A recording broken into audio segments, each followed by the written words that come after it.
So we are moving on to the next topic, preparation of haloarenes. So what are haloarenes? When you are having benzene to which if an halogen is directly attached to it, then I call it as an haloarene. For example, like chlorobenzene, like bromobenzene, etc. We're going to synthesize them right now. Uh, just we have to remember about what kind of bond does exist between the halogen and the benzene. Because of the plus M effect that is shown by the halogen, the lone pair of electron is shared between the carbon and chlorine single bond and the double bond shifts to the ortho position. So what you have here is double bond Cl. Since chlorine lost one of its lone pair, gets a formal charge of +1 and it becomes minus. So you can understand it is why it is an orthopara director because of its plus M effect. We are going to synthesize the haloarenes right now. The reaction that you're seeing right now is Friedel-Crafts halogenation reaction. Look at the reaction. The reaction happens in dark. That is very important here. In the presence of X2 with iron as a catalyst, you can see what should have happened here. X and X. Fe is there. It should have taken X minus along with it so that you generated X plus. Now it is an electrophile which is going to go for electrophilic aromatic substitution reaction. The methyl group is an ortho-para director, so you can expect the substitution to happen on ortho or para position. You can see it is forming ortho-halotoluene and para-halotoluene. Aryl chlorides and bromides can be easily prepared by electrophilic substitution of arenes. Arenes means benzene with chlorine and bromine respectively in the presence of Lewis acid catalysts like iron or iron 3 chloride. You could have seen mostly in Friedel-Crafts halogenation reaction, they mention as FeCl3 or just Fe. Here they are acting as a Lewis acid catalyst. Now let us discuss about how this isomer is getting distinguished. How do you separate them? In the reaction mixture, I have both ortho as well as para here. Now this para-toluene is having higher melting point. The ortho and para isomers can be easily separated due to the large difference in their melting point. The para isomer is having a larger melting point. So with that respect, I'll be able to separate them easily. When I do the same reaction with iodine, so you said chlorine you can do, bromine you can do. What about iodine? Can I do with iodine? Iodine reactions are reversible here. What do you mean by reversible? The moment it gets formed, for example, I form orthoiodotoluene, again it goes to form iodine plus toluene itself. Because of the bulky nature of the iodine, it happens. So in order to avoid this, what should you do? You should have oxidizing agent like nitric acid or periodic acid. HiO4 is called as periodic acid. You should either have the two acids. What will happen then? Consider I'm going to have toluene in the presence of H. Iodine is there, right? So what do you expect here to happen? I'm going to have iodine. The hydrogen that was present in the benzene, this only is going to go along with one of the X, right? So it would have formed Hi here. This Hi can get oxidized to iodine itself again. How is that? I minus is becoming 0. So the oxidation reaction will be happening here. In the case of synthesizing iodoarenes, you should always use concentrated acids to perform the reaction so that you can oxidize the produced Hi here. The next question, can I do fluoroarenes? No. Because the fluorine is so reactive here, you cannot synthesize fluoroarenes here. So the only possibility that you can do here is chloroarene or bromoarenes. Chloroarenes or bromoarenes are usually obtained in higher heat.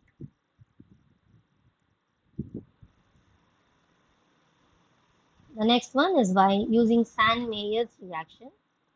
We start with aromatic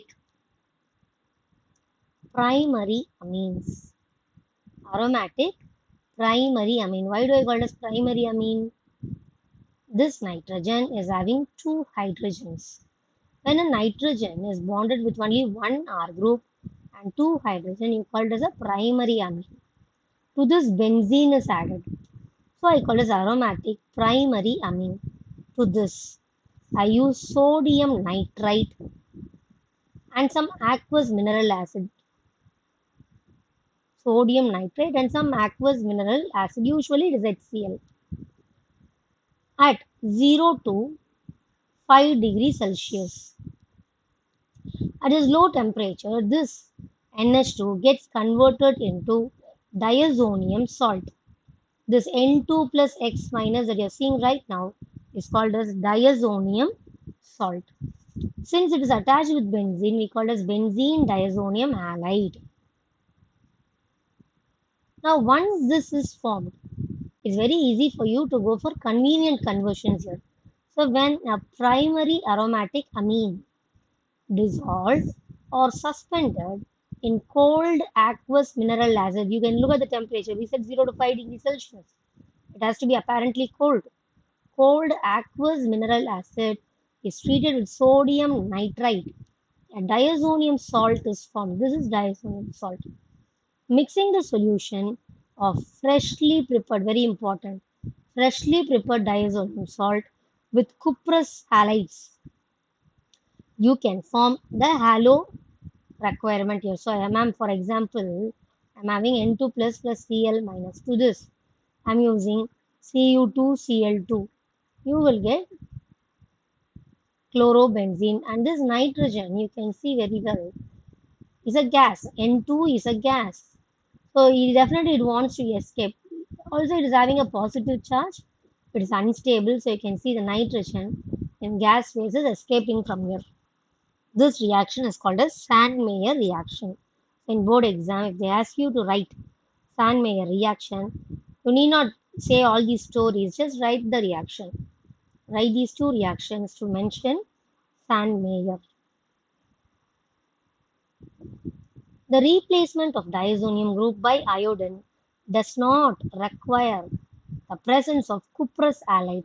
So when you see you want to convert it into chlorobenzene or bromobenzene, you needed cuprous halide, but here it is not necessary. It is just done simply by shaking the diazonium salt with potassium iodide. Take this diazonium salt and just shake it with potassium iodide. You will form iodobenzene. Okay?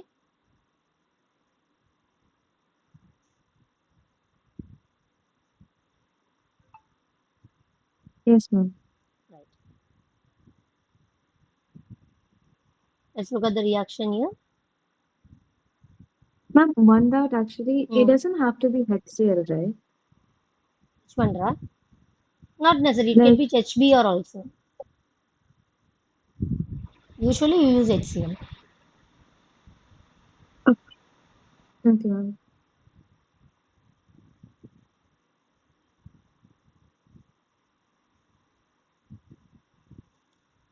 You can see there is alkene here. It reacts with HBr. What reaction is this? Markovnikov? A benzene CH double bond. CH2 plus HBr. According to Markovnikov, where will bromine attack? To the more substituted carbon of the olefin. So this is more substituted. So you can see it is becoming CHBr, CH3. What is the name of this compound? The compound is the common name is styrene. Benzene attached to ethenyl group, also called as ethenyl benzene. YL doesn't mean it is an alkyne. EN says it is an alkene.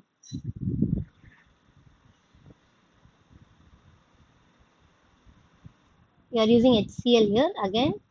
This is a more substituted carbon, so you place chlorine at that carbon. I'm using HBr in the presence of peroxide, so it is going for Kharash effect, which is following anti-Markovnikov rule. And the bromide will attack at the less substituted carbon. This is less substituted. You can see bromine is attacking here and the remaining hydrogen goes here. Understood, right? Yes, ma'am.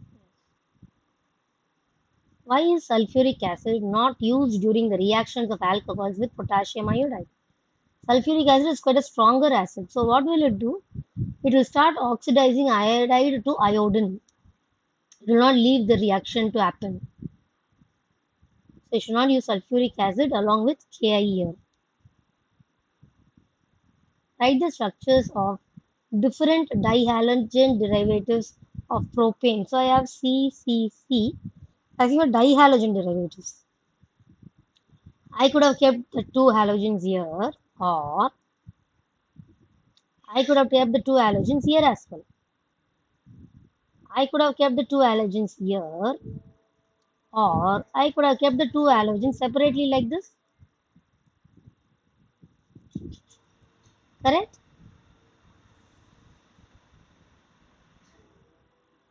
You understand, Yes, right? ma'am. Yes, ma'am. So how many derivatives I can make here? 1, 2, and 3.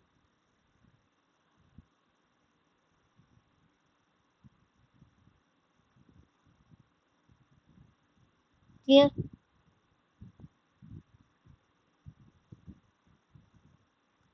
Yes, Let's go for ma'am. the next question. Among the isomeric alkanes of C5H12, what is C5H12? Pentane. Identify the one that on photochemical chlorination yields only one monochloride. Consider neopentane if this is undergoing chlorination reaction.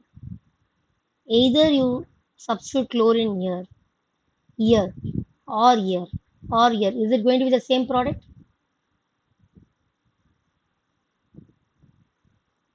Yes, Consider I am ma'am. going to substitute it here. ClC. I'll say 1, 2, 3. 1 chloro, 2 comma 2 dimethyl propane. Right? I'm going to do this on this carbon now. 1, 2, 3. 1 chloro, 2 comma 2 dimethyl propane again. So all of them are the same groups here. The terminal groups are same. So wherever I give the chlorine, they will be same only. Correct, na? The next one is asking for 3 isomeric monochlorides.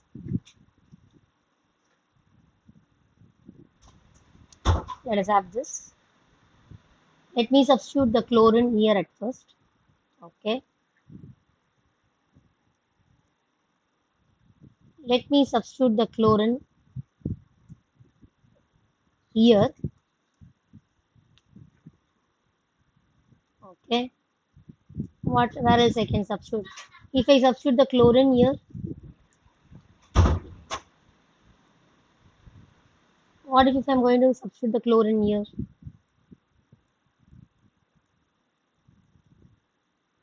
Can we name them? 1, 2, 3, 4. 1 chloro, 2 methyl butane. 1, 2, 3, 4.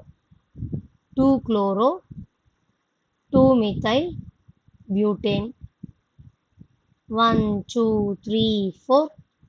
2 chloro, 3 methyl butane.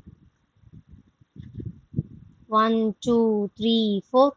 1 chloro, 3 methyl butane. So how many I have formed here?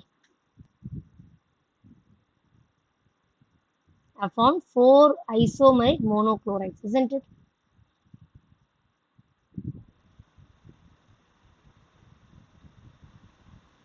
Both of you? Yes, ma'am. Yes. Let's do for 3 isomeric monochlorides.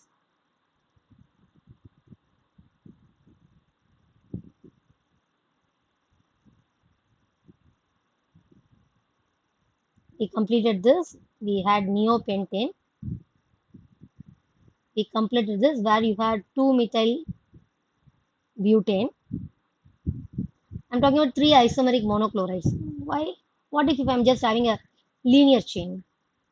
Can I substitute the first carbon at first? Okay. Then can I do at the second carbon now? Okay. Then can I go for the third carbon now? Here. What is the name? 1 chloro. What is the name of it? 1 chloropentane.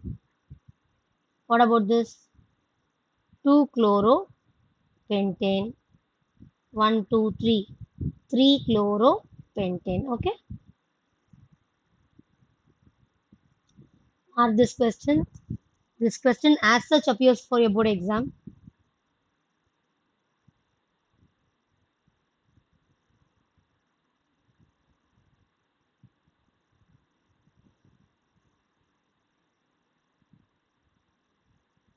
Okay.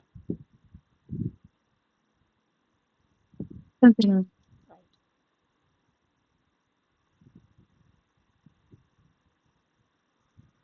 Let's go to the next question. Draw the structures of the major monohalo products in each of the following. When I have alcohol, this is SOCl2. What is the product you get? Haloalkane plus SO2 plus HCl. Same logic here. OH and thionyl chloride is given to you. So what will you have? You will have cyclohexyl chloride or 1-chlorocyclohexane. Let's go for the next reaction. Bromine in the presence of heat or UV light. The moment you see bromine or any halogen in UV light or heat, always think about the free radical halogenation reaction.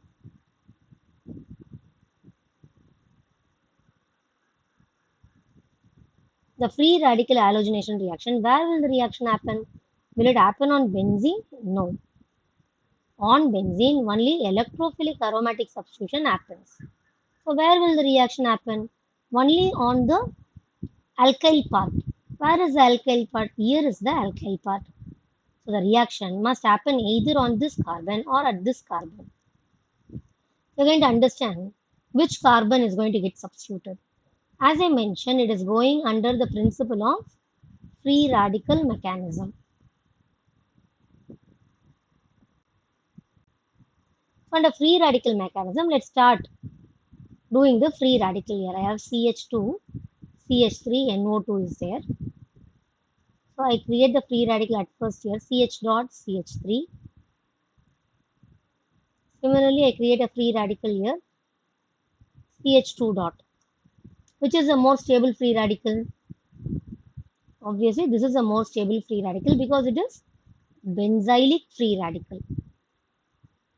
The free radicals have the same stability order with respect to carbonium ion. So therefore, this is the most stable one, favored one. Now, where will the bromine attack? The bromine will attack here only. So what will be a product?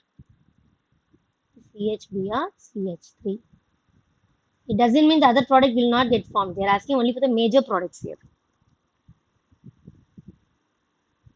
Ma'am, why is the benzylic product the most important? Because even the other one has benzene in it.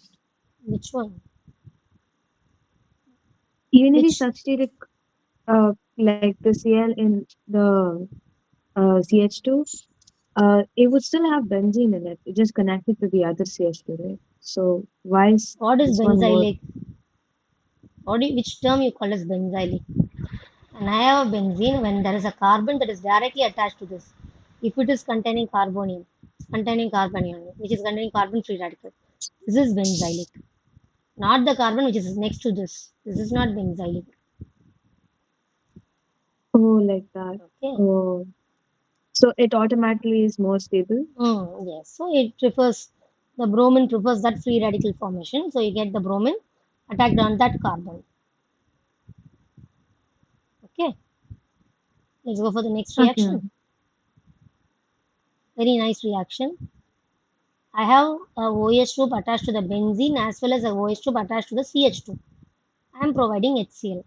Whenever you see an hydroxyl group in the presence of H plus, always remember you'll go for protonation. Now, where will the protonation happen, ma'am? I'm having CH2OH and OH. Let me provide the H plus here. I'm talking about this group at first.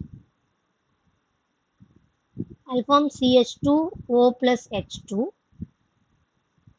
This is a good leaving group, so it is leaving along with it. So it is forming CH2 plus and OH.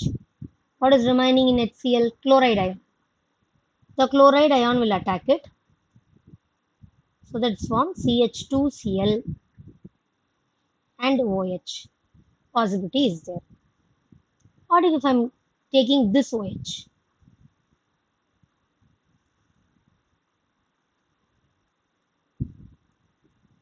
Protonation.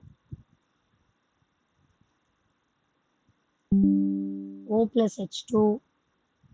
Water is a good leaving group, moves along with its bond pair. What are you going to create? You are creating phenylic carbonium ion. This is phenylic carbonium, while this is benzylic carbonium ion. Which is more stable? Benzylic or phenylic? Benzylic. Hmm? Benzylic, right? Benzylic is more stable. Phenylic is the least stable. It's quite unstable. Phenylic carbonium ion is the least stable here. So therefore, you cannot protonate the OH that is directly attached with the benzene. This is not possible at all. So what do you prefer to do? You prefer to protonate the alcohol that is present in the benzylic position. This is benzylic. Isn't it? The carbon is here attached to benzene, to that the OH is attached. Now what will be a product? I'll get CH2Cl and OH.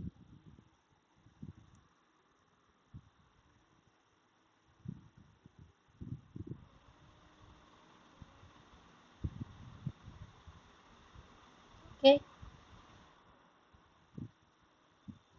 Yes, ma'am. Also, one second. Phenolic is the least stable out of all of them. Least, yes. Okay.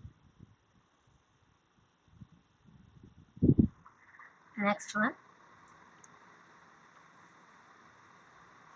HA is being added. You are having an alkene here.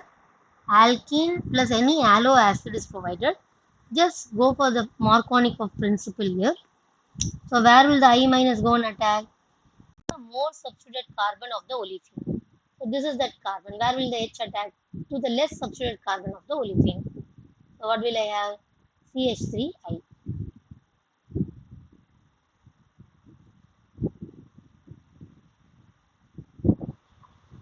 Clear? Yes, ma'am. Yes, Let's go ma'am. for the next reaction then. What is the name of this reaction? Halogen exchange. Just halogenation. It has a name. It's a name Oh, in reaction. Finkelstein? That's right. It's called Finkelstein reaction, where you can see bromine and iodine can be exchanged. Halogen exchange is happening here to form iodoethane. Next reaction, we're having alkene here. Okay. We're having bromine in the presence of UV light. The moment you see bromine in the presence of UV light, you need to remember about free radical halogenation reaction. Okay.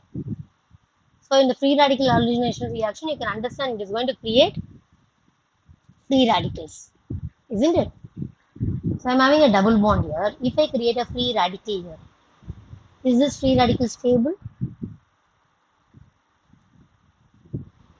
This free radical is called as allylic free radical.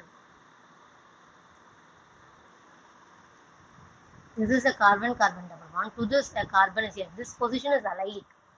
I am creating a free radical here. This is more stable, right? What about here? Are both the same? Yeah, they're both the same. Yes. So you can attach the bromine on either of the positions here.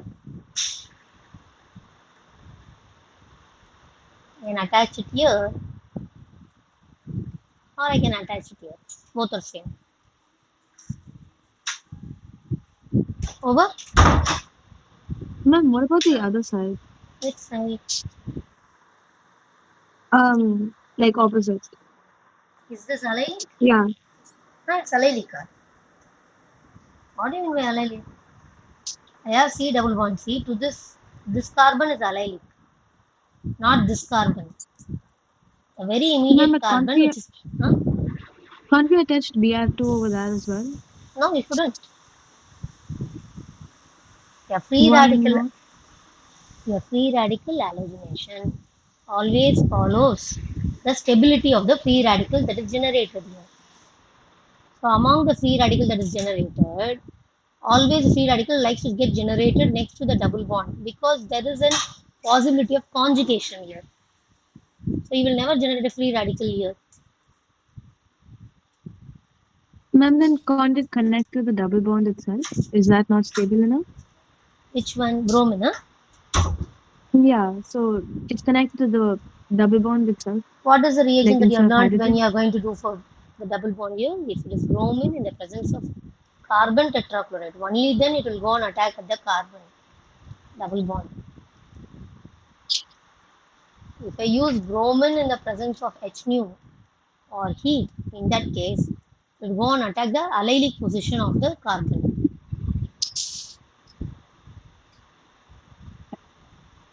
Uh, o- okay, ma'am. Is this always true? Is this Like, all? This is the way the reaction happens on this. okay. This follows free radical mechanism. This follows a step called as bromonium ion. Ammonium ion formation happens here. Ma'am, but That, doesn't like free radical have like multiple like isomers like formed? So won't it not just go to the allyl and won't it go like everywhere? what is your question, ma'am? The question is about major product. Um, so so this is okay. What you're asking is that won't I create a free radical here as well? Here as well. Why are you talking only about this position? What the free radical can get generated at any position. Since the question is asking about a major product, what is a major product? The most stabilized one. Allylic free radical is more stabilized one due to conjugation effect. So I am talking only about this position, not at these two positions. It doesn't mean they are not getting formed. They are very minor. If I say it is 90%, that will be 10%.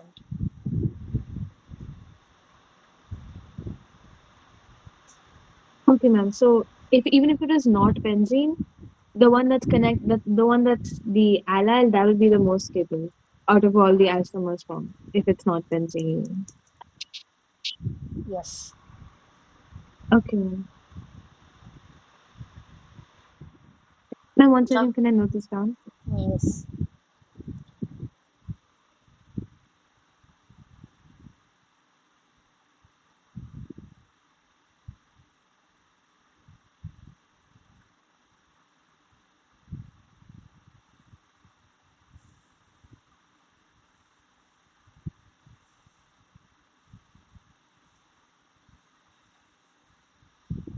Okay, ma'am, done. Okay. Physical properties. Usually, alkyl halides are colorless when they are pure. But bromides and iodides, especially, they will develop color when they are exposed to light. Many volatile halogen compounds have sweet smell. So, whatever is the physical description provided in NCERT, we must know it.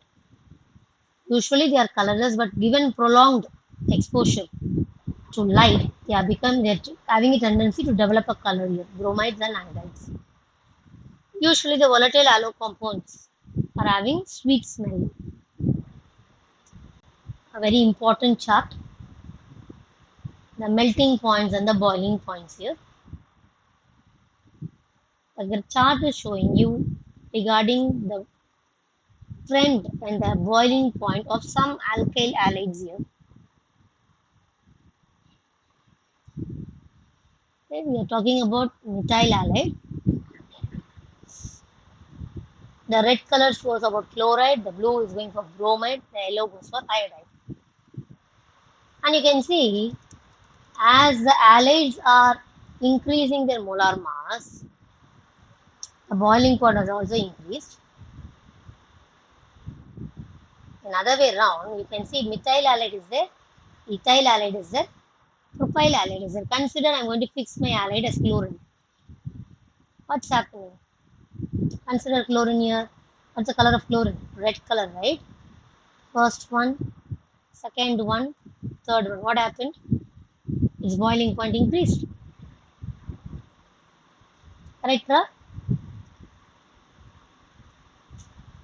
Yes, ma'am. Consider the same methyl halide. I'm talking about methyl chloride, methyl bromide, and methyl iodide. Look at this. 1, 2, 1, 3. Can you see there is an increase?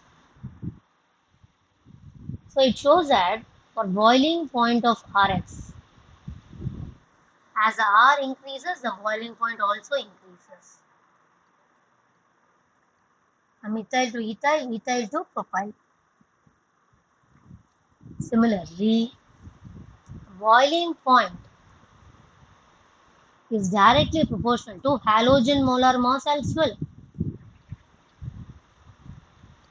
Look at this.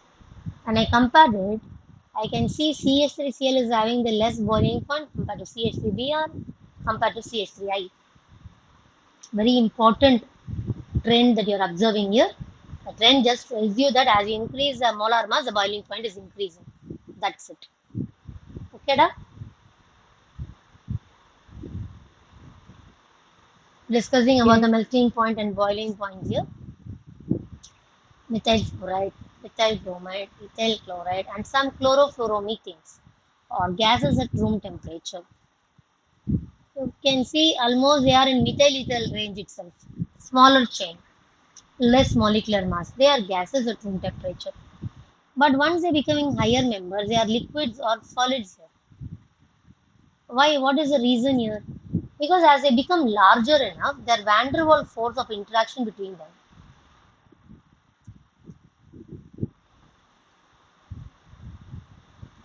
or intermolecular forces between them is directly proportional to the carbon number. As the carbon number increases, you can say they are turning from gases to liquids and from liquids to solids itself. As we've already learned, molecules of organic halogen compounds are generally polar. That's true only. When I say methyl halide, halogen is delta minus and this should be delta plus. This methyl group. They are generally polar. Due to greater polarity as well as higher molecular masses compared to their parent hydrocarbon, their intermolecular force of attraction, which is dipole-dipole and van der Waals here, are stronger in the halogen derivatives. For example, when they are comparing the boiling point of methane with methyl chloride, chloromethane will have a high boiling point. That's what they're trying to tell you in this whole paragraph. They are having good polarity. This is non-polar. This is polar compared to methane or its own hydrocarbon. And also has higher molecular mass because of this halogen here. Because of this, it is having dipole-dipole interaction as well as van der Waals interaction. Because of this, what's happening? Their boiling point of chlorides, bromides, iodides are considerably higher than those of hydrocarbons of comparable molecular masses. You can see fluorides never come into the comparison mostly because they are very highly reactive here. Even if you're going to compare it, you can understand fluorine is a smaller one, will have less molecular mass, then it will be having the least boiling point here, isn't it? So 2 points we have discovered here. One, alkyl halides are polar. They have higher molecular mass compared to their own hydrocarbons. So their boiling point should be higher due to intermolecular force of attraction caused by dipole-dipole interaction and van der Waals interaction. The attractions get stronger as the molecules get bigger in size and have more electrons. You can see the variation here of the boiling point. The R is common here. If I say R is CH3, with the same CH3 group, as I increase the size of the halogen, you can see the boiling point has increased. So this is because with the increase in size and mass of halogen atom, the magnitude of van der Waals forces increases.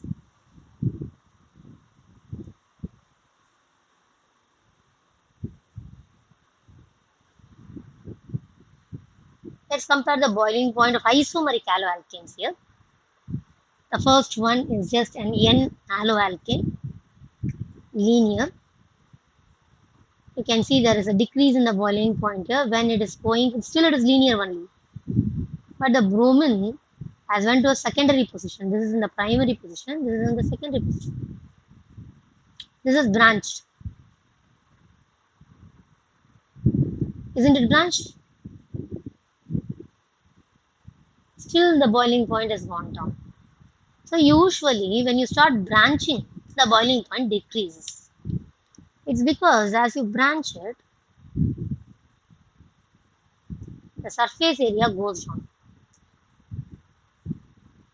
As the surface area goes down, the boiling point also goes down. So the boiling point of isomeric haloalkanes decrease with increase in branching. Boiling point of isomeric dihalobenzenes, very important one. Boiling points of isomeric dihalobenzenes are very nearly the same. However, the para-isomer have the high melting point compared to ortho and meta because of the symmetry of the para-isomer that fits in the crystal lattice better compared to ortho and meta. Let's compare it now. When you look at the boiling point, not much difference is here. 453, 446, 448. Very relative. I can see that. But look at the melting point here. The para-isomer is having the highest melting point here compared to ortho and meta. The reason is that it is having symmetry. This symmetry makes it to fit very properly in the crystal lattice. Going for density, bromo, iodo, or polychloro derivatives of hydrocarbons are heavier than water. Of course, their mass is more, right? So they should be heavier only because we know density is directly proportional to mass by volume. The density increase in number of carbon atoms. Of course, again, as you increase the number of carbon atoms, the mass increases, the density should increase. You are provided with same R group, fluorine, bromine, iodine. You can see the density has increased because the molar mass of iodine has increased, atomic mass of it. Look at this here. I am increasing the chlorine count here. I'm increasing the chlorine count here. I can see the density is increasing here. So just remember density is directly proportional to mass. As you increase the mass, the density must increase. The next one is regarding the solubility here.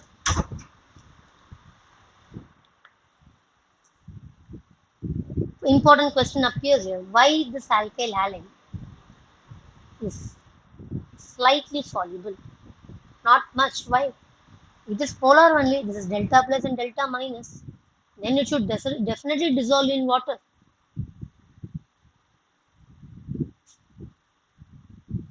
Why it is less soluble? When you say it is getting soluble, it means in the water, the bond between R and X should be broken and the bond between X and water should have got formed. Isn't it? So if this bond, energy between them is more, then definitely it can't be broken. So let's start it. In order to dissolve the haloalkane in water, energy is required to overcome the attractions between haloalkane molecules and break the hydrogen bonds between water. What do you mean by that, ma'am? I'm having RX. It is also having attraction. In water also, water itself is in hydrogen bonding only. So this also should be broken. This also should be broken. So much of energy should be supplied so that this gets dissolved in water. Usually, less energy is released when new attractions are set up between the haloalkane and water molecules. So, when will thing gets dissolved in a solvent? When they are going to release so much of energy when they get dissolved, but only less amount of energy is released comparatively with respect to the energy that was required. For example, I need 400 joules of energy for breaking. The energy that it is providing and is getting dissolved is just 200 joules of energy, which is not sufficient at all, isn't it? This is not sufficient to compensate it. So it is difficult for you to dissolve the alkyl halide. The question comes in reason and assertioning section. The question comes in reason and assertioning section where you as alkyl halides are less soluble in water. The reason is the energy released in the new bond formation is less compared to the energy that was required to break the intermolecular attractions here. As a result, the solubility of haloalkane in water is low.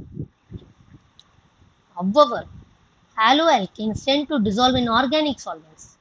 That is true because the new intermolecular force of attraction between haloalkane and solvent molecules have much same strength as the one being broken. Separate haloalkane and solvent molecule. So if I'm trying to dissolve this RX in benzene,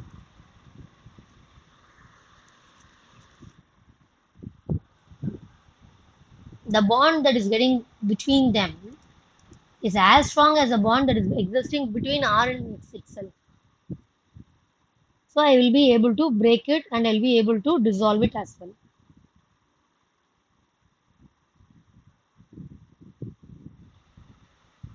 Okay?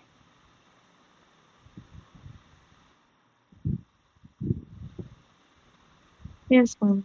Yes. Let's go for order of increasing boiling points here. We're having bromo, methane, bromoform, chloromethane, and dibromomethane.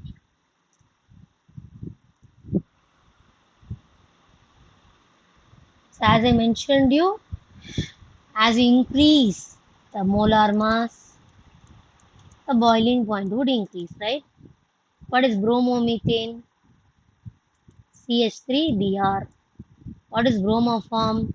CHBr3, like chloroform. Chloromethane, CH3Cl. Dibromomethane, CH2Br2. So among bromine and chlorine, which is having more molar mass? Obviously bromine. Correct? How many bromines you are having here in bromoform? 3 bromine. So bromoform will be the one having the highest boiling point. Then dibromomethane, 2Br is there. Dibromomethane followed by 1 bromine is here. Bromomethane. The last goes for CH3Cl, chloromethane.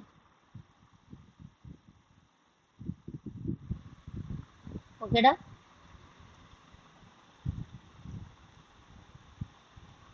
Yes, ma'am. Right. The next one. We're talking about the increase in boiling points again with respect to 1-chloropropane, isopropyl chloride, and butane, chlorobutane. The moment I see this is propane, this is also propane, this is butane. The carbon number has increased. So definitely this will be the one which is having highest boiling point. So 1-chlorobutane will be higher than. Now comes among these two. As you branch it, the boiling point should be least. Definitely isopropyl bromide should be having the least boiling point here. And I have 1-chloropropane.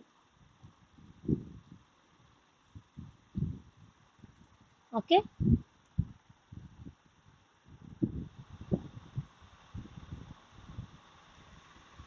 We are going for the reactions of haloalkanes. Various reactions they do nucleophilic substitution, elimination, as well as with metals.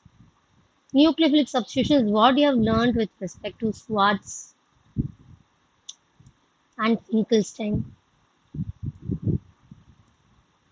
I have RBr, I treat it with AgF.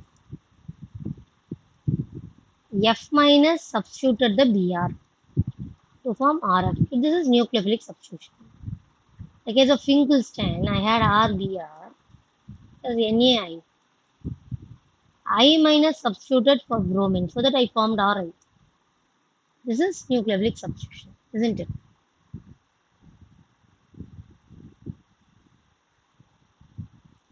Haloalkanes are the substrates in these reactions because they are the one which are going to react here. In this type of reaction, a nucleophile reacts with the haloalkane, the substrate, having partially positive charge. Very important here. Why it is partially positive? Because this is an electronegative element. Definitely there will be developed, the carbon should have partial positive charge. So the nucleophile would attack this carbon so that the X minus leaves out. A substitution reaction takes place and the halogen atom called the leaving group departs as halide ion. Yeah, I'm having CH3X. To this a nucleophile is attacking. Let me say OH minus is attacking. The OH minus attacks this part so that this bond breaks along with the bond pair. I have CH3OH plus X minus. Since the substitution is initiated by the nucleophile, we call it as nucleophilic substitution reaction.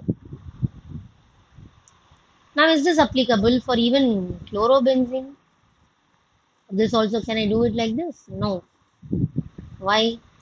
Because in the first category, you are having sp3 hybridized carbon with which the halogen was present. It was a single bond. And when I speak about halobenzene, here the chlorine we know it's going for a mesomeric effect here, isn't it? That is going to generate a partial double bond is generated here. Because of this partial double bond, the bond strength between carbon and chlorine is strong. You can't break it as such. So you cannot do nucleophilic substitution reaction on haloarenes. So the reaction is the tabular column is providing you what are the reagent, what nucleophile, what substitution can happen on RNU. So the common reactant for you is RNU. If I use sodium hydroxide or potassium hydroxide, the nucleophile generated is OH minus. Attack, leave. What do you form? ROH. An alcohol can be generated. Ma'am, I'm having H2O, ma'am. In OH minus, you add a negative charge. Negatively charged nucleophile. When I talk about water, it is a neutral nucleophile. That doesn't mean it is not a nucleophile. It is a nucleophile.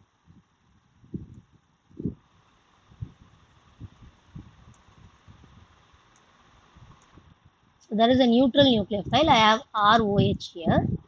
So this attacks and the OH should leave. Correct? Now, ma'am, I'm having RO. Oxygen lost one of its lone pair here. So it should be O plus and H2 is here. I have to stabilize this oxygen. So what should happen? This will leave us H plus. So that I get ROH. Understood?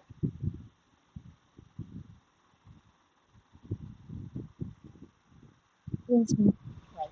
But is this reaction capable of doing this? The mechanism that we wrote, is it capable of doing that? No. Why? Because OH minus is a poor leaving group. You can't, we said that ROH is moving like this. It can never happen. Then what will happen? When you want to convert an RX,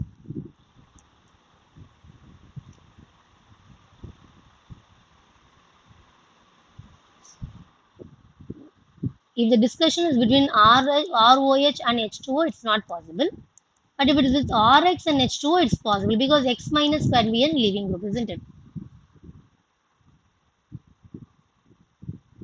Do you understand what I'm saying here? Ma'am, so OH can't be removed because it's weak enough. It's not weak. OH minus is a poor leaving group. What is a good leaving group? The one which is acting as a weak conjugate base. That is called as poor leaving. That is a good leaving group. What is a good leaving group? A good leaving group is a weak conjugate base. Ma'am, so leading means like easier to remove from the Easy to gets relieved from the reactant side. and what's up? Like halogens are good leading groups, right? Halogens are very good leaving groups. Yes. OH minus is a poor leaving group. OH minus, F minus, they are poor leaving groups. Okay. Okay. Now we are forming ethers. I have RX. I start with sodium alkoxide. You can see it is NaOR dash. It is called as sodium alkoxide. How do I generate it? I take an alcohol, I treat it with sodium. So it forms RONA. RO minus and Na plus. I have RO minus and Na plus. It is a nucleophile. Attacks the R and the chloride leaves. Now what will I have? ROR. Have I formed an ether? Yes. We are learning about the conversion of alkyl halide into different functionalities. If you want to convert your alkyl halide into alcohol, go for aqueous sodium hydroxide or potassium hydroxide or water. If you want to convert your haloalkane into ethers, use sodium alkoxide here.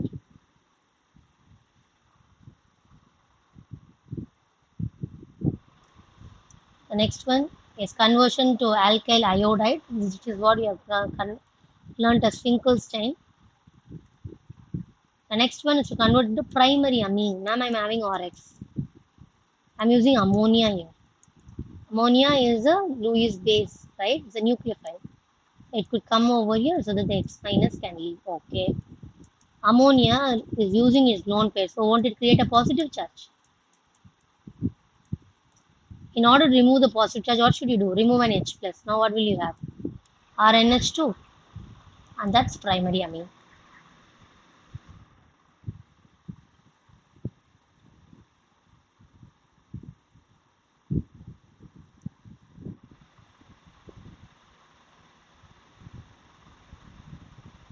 Clear that? Yes, ma'am. Yes. The same way, if I'm going to use substituted amines, I will be getting primary, secondary, tertiary amine. You can see I used ammonia, I found primary. I use amine, I found secondary. I use secondary amine, I found tertiary amine. What if I want to convert it into cyanides, nitriles? Ma'am, one Hmm. second. Why? What do you mean by the R dash and R double dash? I just What want do to they tell you stand there for? are different R groups. Doesn't mean it has to be different R groups. It could be same R groups also.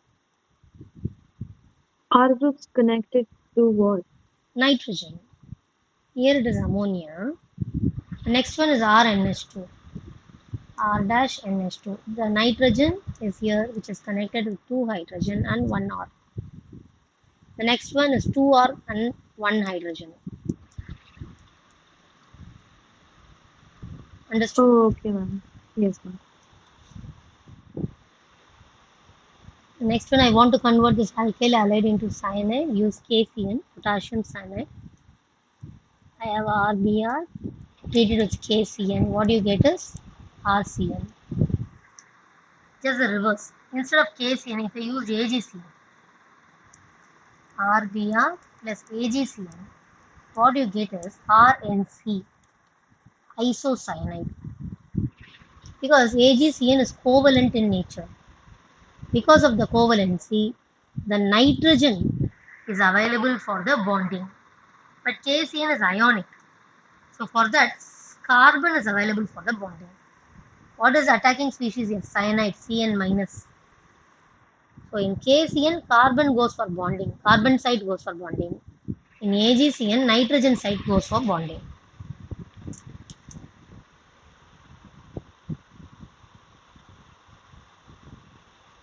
Understood? Yes, ma'am. Yeah. We are looking at the formation of nitrite and isonitrite.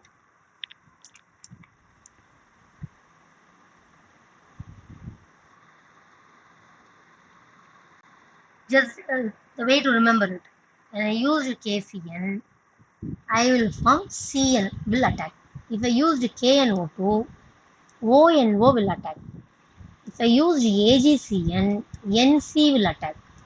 If I use AgNO2, NO2 will attack. You can just remember one of the thing. The other is just reverse. And I am going to remember KCN. For CN, CN itself comes. For KNO2, the reverse comes. ONO comes. If for KCN, if it is giving CN, then for AgCN, the reverse should happen. NC will happen. If KNO2 is giving ONO, then AgNO2 will give you NO2. You can see it here. When it is KNO, what is coming for bonding is oxygen. When it is AgNO2, what is coming for bonding is nitrogen.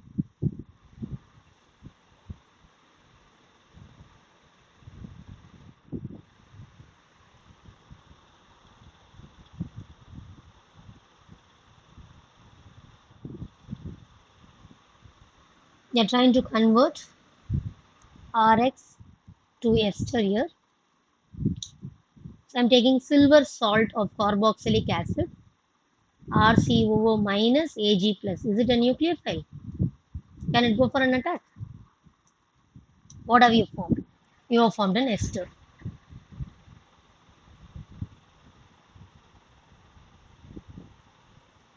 Next one, I want to reduce this alkyl halide into alkane itself. For example, I have CH3Cl. To this, I'm using lithium aluminium hydride, which is a reducing agent, which will give you H minus. The H minus goes and the Cl minus goes out. So that it will form CH4 itself. So what is your attacking nucleophile? H minus. What you get is RH, the hydrocarbon of the respective alkyl halide. Clear, ma? The next one is organometallic. R and M is there. Any metal, copper, lithium, cadmium, whatever it is. Metal is very electropositive compared to carbon, so this is plus and this is minus. I'm having RX. Nucleophilic reaction happens and this moves on. So what do you have? R and R. So I have formed an alkane. Not just alkane, I have coupled the alkane. I increased the carbon number. Ma'am, so the other R is coming from where? Which one, ma? You're saying it's RR, right? Is it the same R or is it like a different R? Oh, no, man, I got it, ma'am. I got it, ma'am. I will wind a session with this. Yes, ma'am.